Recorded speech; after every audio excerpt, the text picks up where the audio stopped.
এমন একটা কাপড় দিয়ে আমার মুখটা ঢেকে দে, কেউ দেখতাইলে লা ইলাহা ইল্লাল্লাহু মুহাম্মাদুর রাসূলুল্লাহ বইয়া পাতলা একটা কাপড় দিয়ে আমার চেহারাটা দেখে দে। ও যুবক, মোটা কম্বল দেয় না, মোটা কেথাও দেয় না, এত মায়া করে আমরা আদর করে মইরা গেলে কেমনে আদর করে দেখ। বড়ই পাতার গরম জল দিয়ে আমারে গোসল দেয়, বেশি ঠান্ডা পানিও না বেশি গরমও না, বড়ই পাতার গরম জল এত আরামের পানি। কফুল মিশাইয়া দেয়, সুগন্ধি দেয়, নতুন সাবান আইন আমারে কেমনে দয়া দয়া মরায়া মরায়া উজু করাই, হিলাল করায়।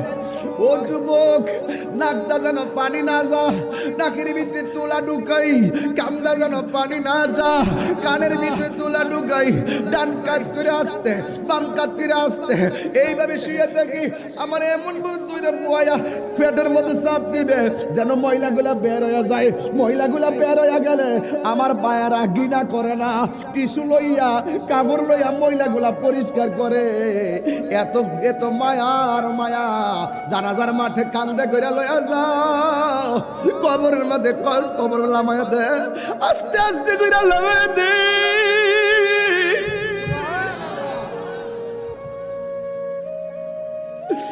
আমার কবরে নামায়া দে আস্তে আস্তে কইরা গো।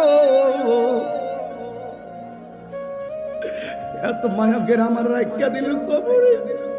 3 দিন পর্যন্ত ফেসবুক গরম, তাহিরি নাই তাহিরি নাই, ফেসবুকের পাতায় পাতায় ইন্না লিল্লাহ তাহিরি নাই তাহিরি নাই। শীতের মধ্যে শৈত্য প্রবাহে 3টা পাতলা কাপড় লইয়া কবরের মধ্যে প্রথম রাত থেকে ফইরা রইলাম।